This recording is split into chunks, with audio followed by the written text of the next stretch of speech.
গুলটে মামা, তুমি না আমাদের লিডার? ওঠো, জাগো, প্রতিবাদ করো। ওই হেড স্যার আমাদের আড্ডা মারার অধিকার কেড়ে নিতে চাইছেন। আমার বাবাকে এসে বলে গেছেন এইখানে যেন আমাদের আড্ডা বন্ধ হয়। হ্যাঁ গুলটে মামা, আমার বাবাকেও হেড স্যার কড়া রিপোর্ট করেছে আমাদের নামে, আর বলেছেন এই গলতপুরে উনি আমাদের আড্ডা বন্ধ করবেন। ছোট ছোট ছেলে পুলেরা নাকি আমাদের জন্য উচ্ছন্নে যাচ্ছে। আমরা তাহলে এবার কোথায় যাব গুলটে মামা? ওই হেড স্যার আমাদের আড্ডা বন্ধ করতে চায়, এত বড় সাহস! বাঙালির এই আড্ডা শিল্পকে চৌপাট করার ষড়যন্ত্র। কারার ওই লৌহ কপাট ভেঙে ফেল কর রেলপাট। পাঁচু, ঘোতন, ভেন্ডি, হেড স্যারের আড্ডা বন্ধ ষড়যন্ত্রের প্রতিবাদে এই আমি বাঙালির আড্ডা বাঁচাও আন্দোলনের ডাক দিলাম। কোথায়? তোমার ডাক তো শুনতে পেলাম না গুলটে মামা। ঘটন, মাউথ সামলে টক্কর। বাঙালির আড্ডা বাঁচাও আন্দোলনের নেতা হলাম আমি। দেখবি আমার ডাকে সাড়া দিয়ে দলে দলে লোক জড়ো হবে, একসঙ্গে চিৎকার করে স্লোগান দেবে, বাঙালির আড্ডা বন্ধ করা চলবে না, চলবে না।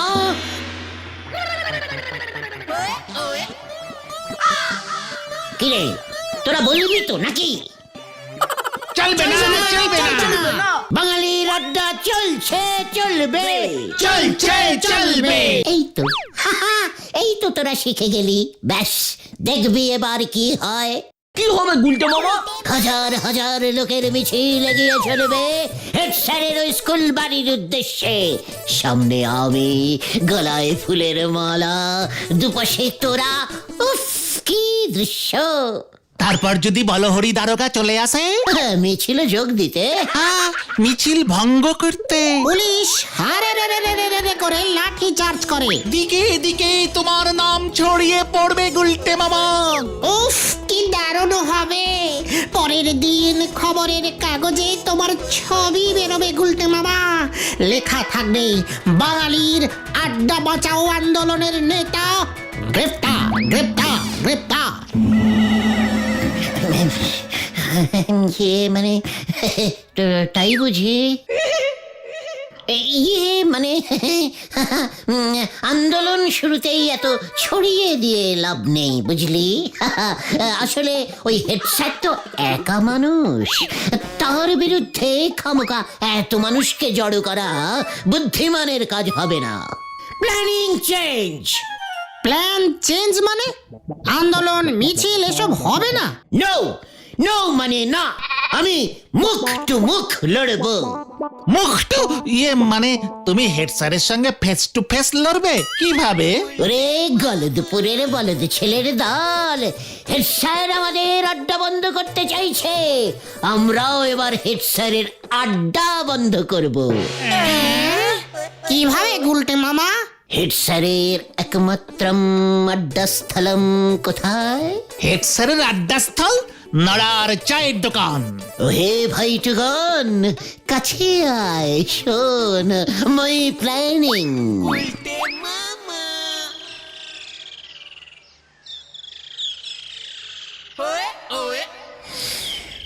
নড়া, বেশ করকরে কড়া কয়েকটা চা দে তো। ওই এলো, চা তো আজ হবে নে। চা হবে না মানে? ওই হেড স্যার নটু বাবুর কড়া হুকুম, এমনকি আমার দোকানে বসি আড্ডাও মারতে দেওয়া যাবে নে। কেন কেন কেন?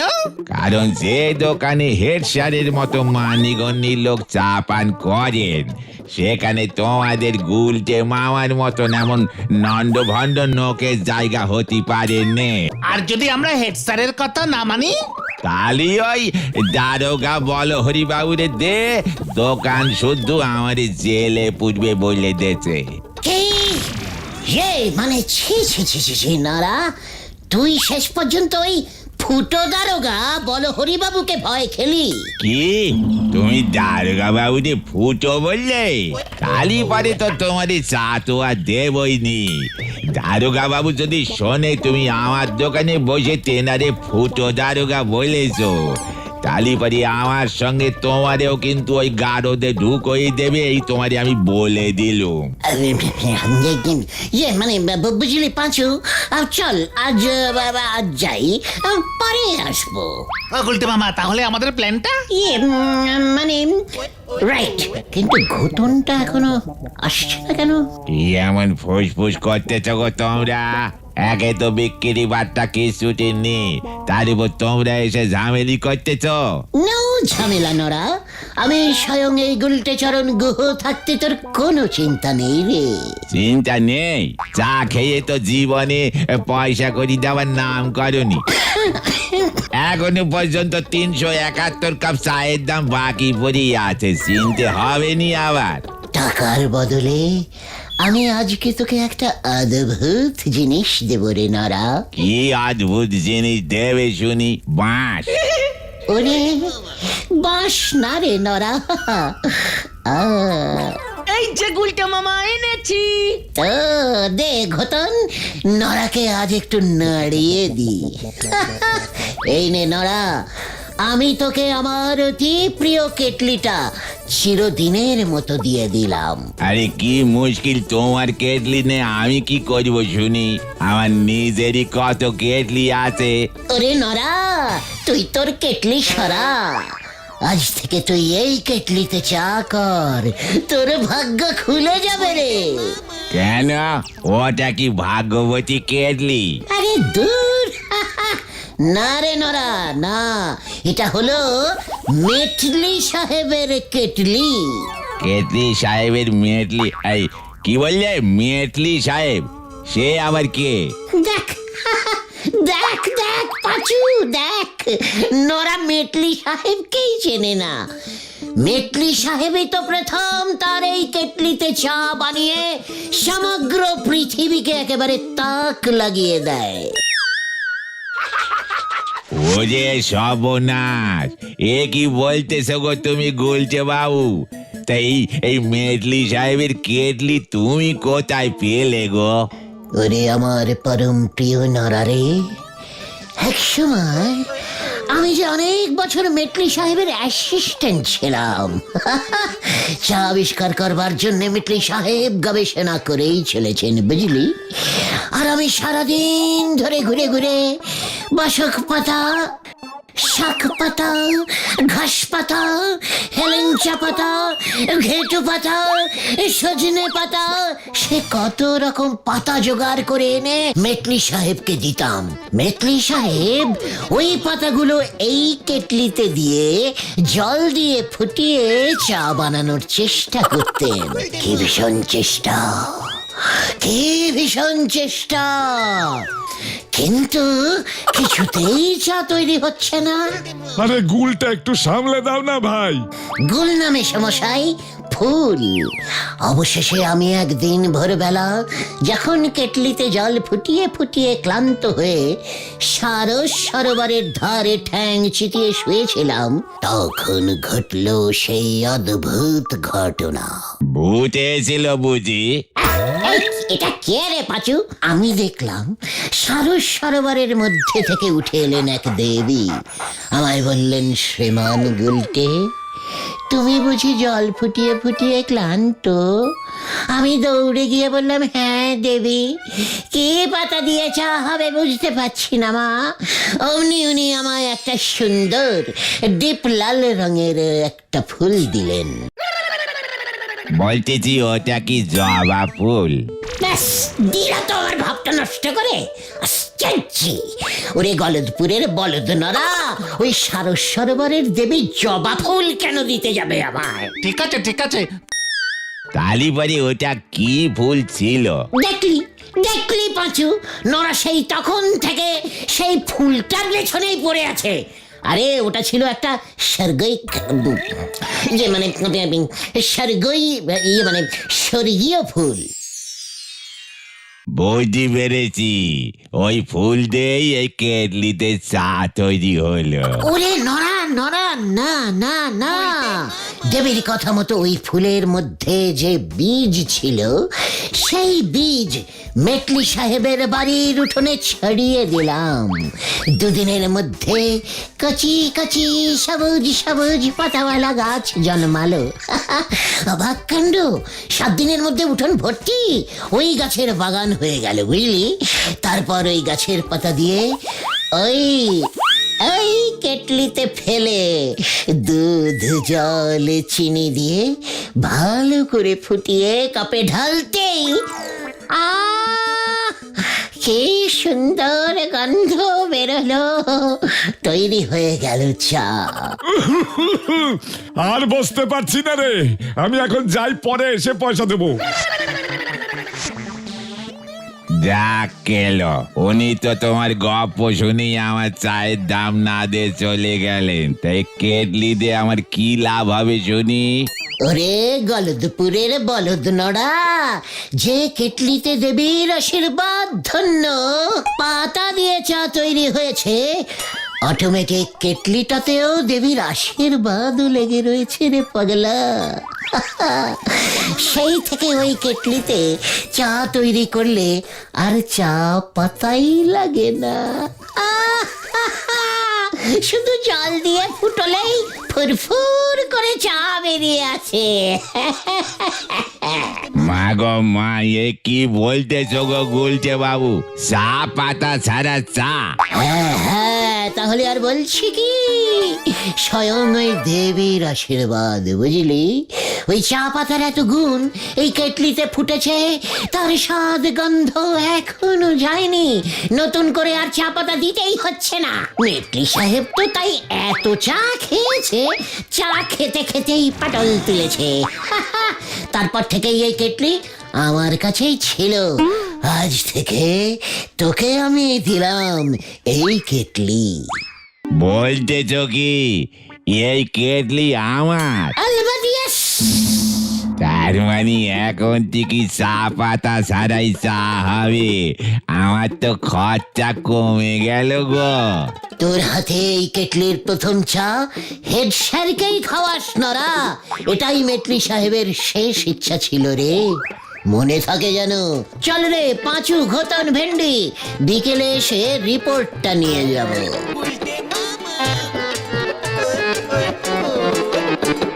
মেটলি সাহেবের শেষ ইচ্ছে? এই কেছে মেটলি সাহেব আমাদের হেড স্যার নটু বাবুরে চিনলো কেমন করে?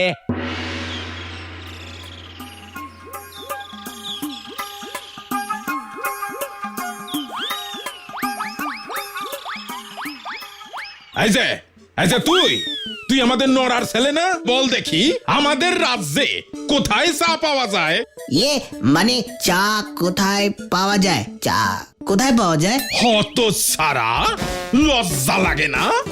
বাবার চায়ের দোকান, অথচ চা কোথায় পাওয়া যায় সেইটা জানো না? কিন্তু প্রথম চা কোথায় তৈরি হয়েছিল সেটা জানি স্যার। তাই বুঝি? বল দেখি তাহলে। মেটলি সাহেবের কেটলিতে। ওই কেটলিটা এখন আমার বাবার কাছেই আছে স্যার। হ্যাঁ। নোরা!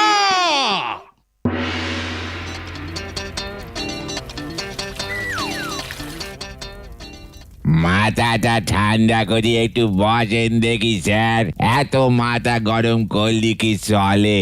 জলটারি আগে গরম হতে দেন। কি? মেটলি সাহেবের কেটলি? আর এই কেটলি দিয়েছে তোরে ওই গুলটে? ওই গুলটের ফাঁদে তুই পড়েছিস নড়া, এই তোকে আমি বলে দিলাম। আরে বাবু, আগে এই মেটলি সাহেবের কেটলিটার উদ্বোধনটা করতে দিন না, তাহলেই পরে সব বুঝতে পারবেন।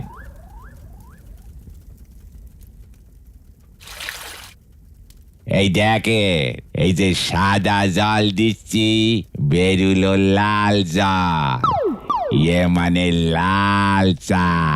আচ্ছা, এতদিন ধরে তুই চা বানাচ্ছিস, চা কি কখনো উরম লাল হয় রে হতচ্ছাড়া?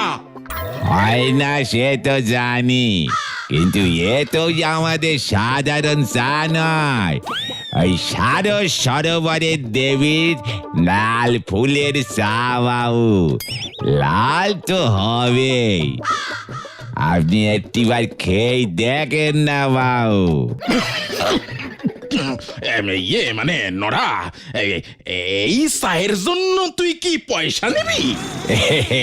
কি যে বলেন বাবু, মেটলি সাহেবের কেটলির উদ্বোধনী চা বাবু, পয়সা নেন নিজের না জাতি কি করে নেন বাবু, এক চুমুকে খেয়ে নে বলেন দেখি কেমন খেতি হয়েছে।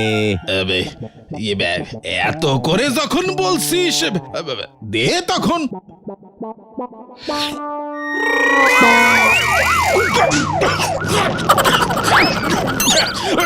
ওরে নড়া রে, ওরে নড়া, জল দে, জল জল জল।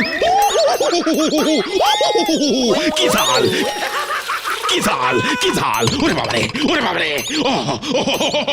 গুলটারে ছাড়বো না আমি। এই আমি পুকুরে নামবো। পুকুর কোথায়, পুকুর কোথায়, আমি পুকুরে নামবো। যা কেটলিতে ঝাল চা বেরুলো।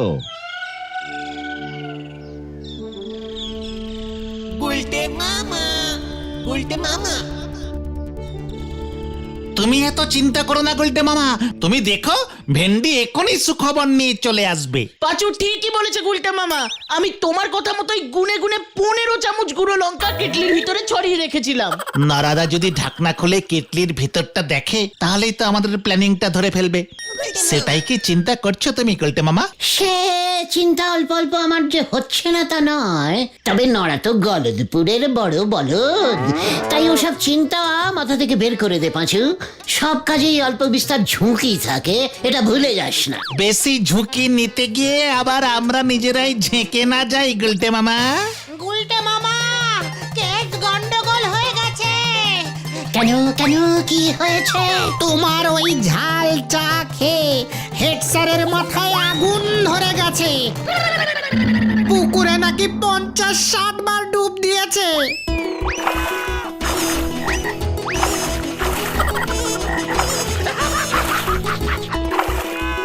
তারপর সোজা থানায় দারোগা বলহরি বাবুর কাছে তোমার নামে নাকি বেশ কড়া করে রিপোর্ট করেছে। দারোগা বাবু তোমাকে ধরতে আসবে। কি সব তোকে কে বললো? বাবা থানায় গিয়েছিল, তখন শুনেছে। এবার কি হবে? ঘটনা, তোকে এতখানি লঙ্কা গুঁড়ো কে দিতে বলেছিল? আমি তো তোর আমি কিন্তু তোর নাম বলে দেব। তুমি এত ভয় খেও না গুলটে মামা, দারোগা বলহরি বাবু আজকে চুরির খবর পেলে আগামীকাল চোর ধরতে বের হয়, তাই চিন্তা নেই। তোমাকে ধরতে আসতে ওর এখনো ঢের দেরি, তার মধ্যে তুমি একটা প্ল্যান বের করে ফেলো। এসব কি বলছিস পাঁচু? আমাকে ধরতে আসবে মানে? লিডারের বিপদে তোর এমন ন্যাজ গুটিয়ে ভাগার কথা বলছিস কেন রে ভাইটুগন? শোনো গুলটে মামা, সন্ধে নেমে আসছেই, তুমি বরং আজ রাতটা সোজা আমাদের স্কুলের দারোয়ান রামশরণদার ঘরে গিয়ে লুকিয়ে থাকো, ও তোমাকে খুব ভালোবাসে। এইটা একদম ঠিক বলেছিস পাঁচু, জয় রামশরণের জয়। হেড স্যার যে সোজা থানায় চলে যাবে সে হিসেবটাই কষিনি রে।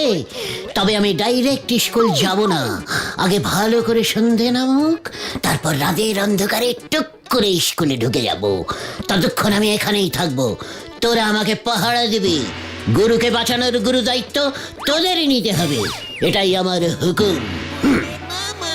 রাম শরণদা তো আমাদের দেখলেই খেপে যাবে, কম তো জ্বালায়নি ওকে। না হলে আমরাও তোমার সঙ্গে যেতাম গুলটে মামা। থাক, আমার জ্বালাতে আমি একাই ফুঁ দেব।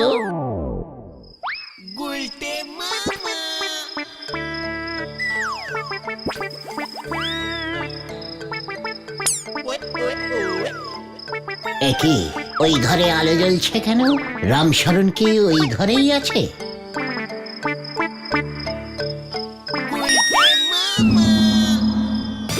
একই কি দেখছি আমি?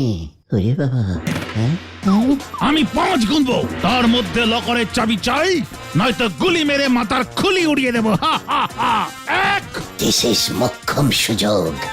হেড স্যার ইন বিপদ, ওকে বাঁচাবো আমি, তাহলেই আমি বাঁচবো। 3 4 5 স্যার আমি এসে গিয়া। হ্যালো হুয়া হি হি হুয়া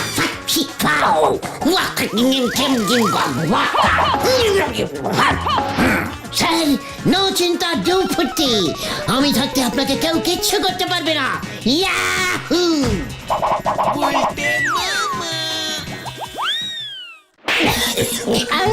ওরে বাবা,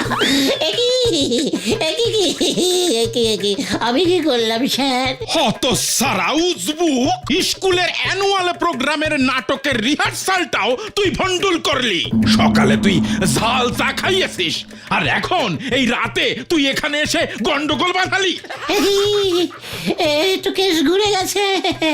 তোকে বল হরি দারোগা খুঁজছে, তোকে কিন্তু ও ছাড়বে না।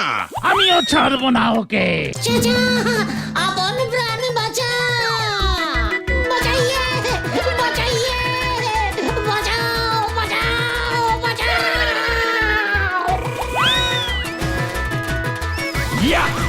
বাঁচাইয়ে, বাঁচাও।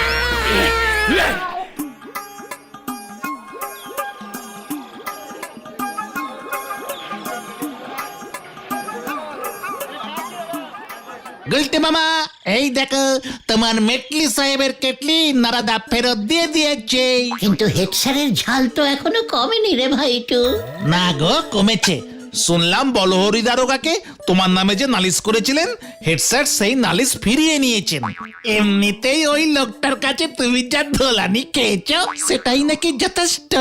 মাউথ সামলে টক করে পাঁচু।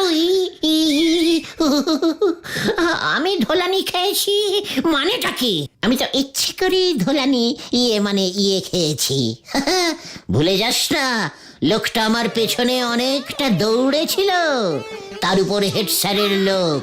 আমি যদি উল্টে লোকটাকে ধোলানি পেটাতাম, আমাদের হেড স্যারের অপমান হতো না।